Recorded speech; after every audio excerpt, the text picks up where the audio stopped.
Por que o Flamengo tem encontrado tantas dificuldades em renovar o contrato de Jorge Jesus? No vídeo de hoje do canal do Nicola, vou te trazer detalhes da pedida do técnico português. Quero te falar também sobre o déficit extraordinariamente grande do São Paulo na temporada passada. Agora já temos os números oficiais. Preciso te contar sobre Adilson Batista, que chegou a ser demitido ou não no Cruzeiro nessa quinta-feira. E para completar, informações, opiniões e tudo o que aconteceu nos dois jogos da noite dessa quinta-feira. O Grenal, que terminou de forma vergonhosa, com 8 expulsões, e a derrota do Vasco em casa para o Goiás.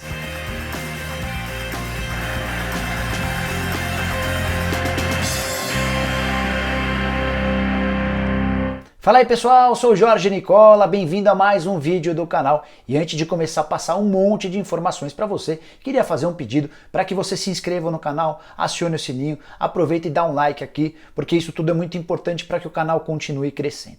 Quero começar esse vídeo falando sobre a derrota do Vasco da Gama para o Goiás em pleno São Januário. Jogo da terceira fase da Copa do Brasil, derrota por 1-0, gol no finalzinho do primeiro tempo do Fábio Sanches, que se aproveitou de um bate-rebate, de um cruzamento que surgiu da esquerda com um desvio no meio e ele bateu do lado direito para fazer 1-0, placar final. Goiás, que foi melhor do que o Vasco durante quase toda a partida, o Vasco criou muito pouco, apresentou velhos problemas da falta de organização, de quase nenhum repertório ofensivo. O Cano chegou a marcar um gol, mas com a mão o gol acabou sendo anulado e o Vasco da Gama foi muito vaiado por seu torcedor. Abel Braga, o presidente Alexandre Campelo e até o Pikachu foram os principais alvos do torcedor do Vasco da Gama. Foram 17.514 pagantes para um público total de 17.970 pessoas, uma arrecadação de R$612 mil. O Vasco precisa muito passar para a próxima fase, levando em consideração o aspecto financeiro. Vale lembrar que o Vasco na semana passada já adiantou junto à Globo a cota da próxima fase da Copa do Brasil. E se não passar, vai ficar criando mais uma dívida para si.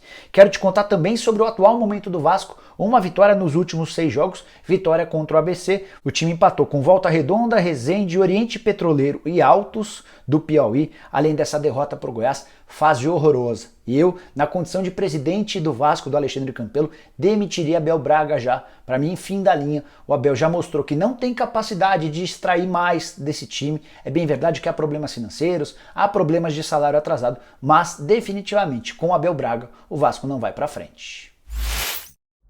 Antes de te falar sobre o Grenal que terminou de forma vergonhosa, quero contar sobre a quinta-feira no mínimo estranha de Adilson Batista.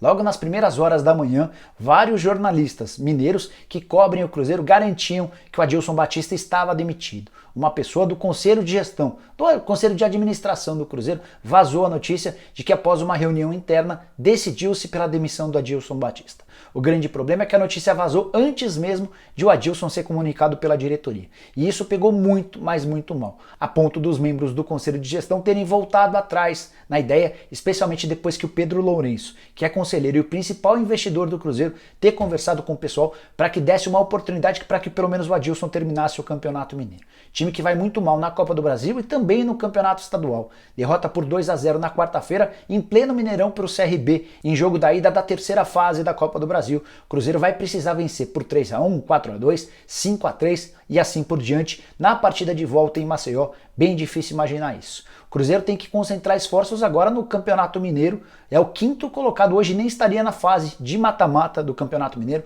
Só os 4 primeiros passam. O América Mineiro é o líder com 18 pontos. Tombense e Caldense aparecem em segundo com 17. O Atlético Mineiro é o terceiro com 15. E somente a partir da quinta colocação é que aparece o Cruzeiro com 14 pontos. Então dá para dizer que restam 3 jogos fundamentais para as pretensões do Adilson e do Cruzeiro no Campeonato Estadual. Bora falar sobre o Grenal, que gerou enorme expectativa. Era até um bom jogo, até os 39 do segundo tempo, quando ocorreu uma verdadeira guerra campal. 8 expulsões, 4 para cada lado. Foram expulsos no Grêmio Caio Henrique, PP, Luciano e Paulo Miranda. Já o Internacional perdeu Cuesta, Moisés, Edenilson e Praxedes. Detalhe, Marcos Guilherme e Bustos levaram o segundo amarelo e também ficam fora da próxima partida, ou seja, o Internacional terá 6 desfalques para o próximo jogo.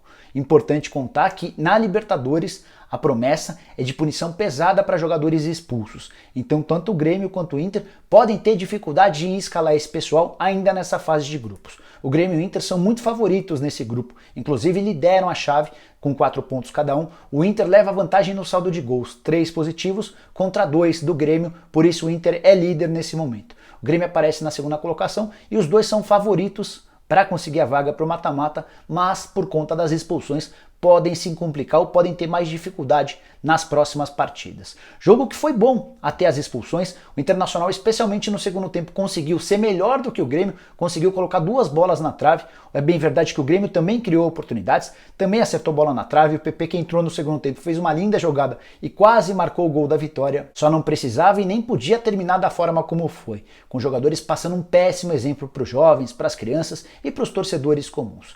Jogo que teve 45% de posse de bola para o Grêmio contra 55% do Internacional, 321 passes para o Grêmio, 387 para o Internacional, 13 finalizações para o time da casa, para o Grêmio, sendo 5 no alvo, contra 9 finalizações do Internacional, sendo só 3 no alvo. Para fechar sobre o Grenal, quero elogiar o torcedor. 53.389 pessoas, público total na Arena do Grêmio, para um público pagante de 49.971.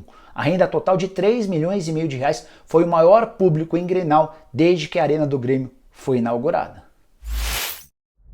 Na noite dessa quinta-feira, tivemos acesso, enfim, aos números reais do balanço financeiro do São Paulo referente a 2019. E a notícia é muito triste para o torcedor tricolor. 156 milhões de reais de prejuízo. Foi esse o resultado financeiro do São Paulo na temporada passada.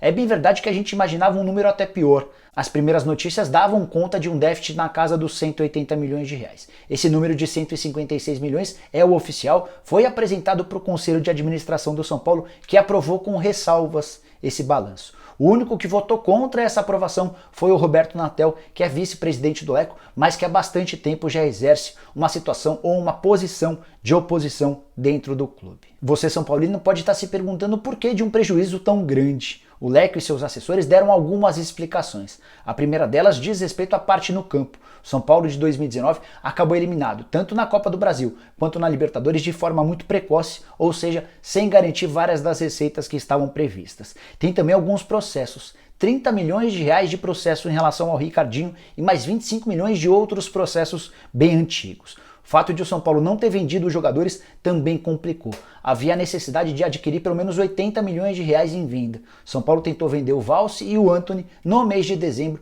mas não conseguiu nenhuma das transferências. O Antony só foi vendido dias atrás, na temporada de 2020. E por falar nesse balanço, foi o pior da história do São Paulo. O tricolor nunca havia fechado com um déficit tão grande. Os 2 anos anteriores, inclusive, haviam terminado com um superávit, mesmo diante da falta de resultados dentro de campo. Em 2018, o superávit havia sido de 7 milhões e 200 mil reais. Já em 2017, o tricolor havia fechado com um superávit de 15 milhões e 100 mil reais. Para fechar, quero te explicar por que o Flamengo tem encontrado tanta dificuldade em renovar o contrato com o Jorge Jesus. E antes de falar sobre valores, quero só dar uma informação importante que o Marcos Braz dividiu com a imprensa depois da vitória do Flamengo por 3-0 contra o Barcelona na madrugada de quarta para quinta. Ele lembrou ou confidenciou que o contrato não acaba em 31 de maio e sim em 15 de junho, ou seja, o Flamengo tem mais 15 dias para negociar e tentar convencer o português a ficar. Importante, no dia 24 de janeiro, vou deixar o link aqui, contei para você que a pedida do Jorge Jesus era de 7 milhões de euros. Agora vários portais, vários veículos de comunicação têm repercutido essa notícia que eu já antecipei para você há bastante tempo.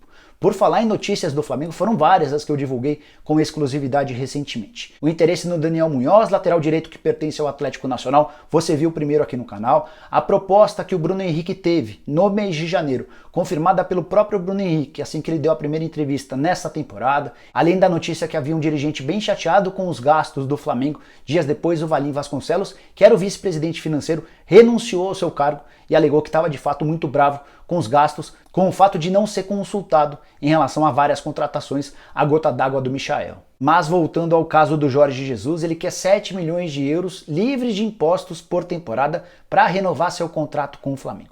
Em 24 de janeiro, quando eu antecipei essas cifras, esses 7 milhões de euros equivaliam a 32 milhões e 300 mil reais ou 2 milhões e 700 mil por mês.